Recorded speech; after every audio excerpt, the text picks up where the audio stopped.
ఇంతగా నన్ను హెచ్చించుటకు ఏ పాటి వాడను యేసయ్యా. ఇంతగా నన్ను హెచ్చించుటకు ఏ పాటి వాడను యేసయ్యా. నీ కృపకు ఎల్లప్పుడు కృతజ్ఞుడను, నీ కృపకు ఎల్లప్పుడు కృతజ్ఞుడను. పాడదాం. కృపయే కృపయే నేనేమయ్యున్నాను నీ కృపయే. చెప్పండి. కృపయే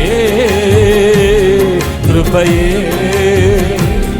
నే బ్రతికి ఉన్నానంటే కృపయే. అర్హత లేకున్నా ప్రేమించావు, ఇది కేవలం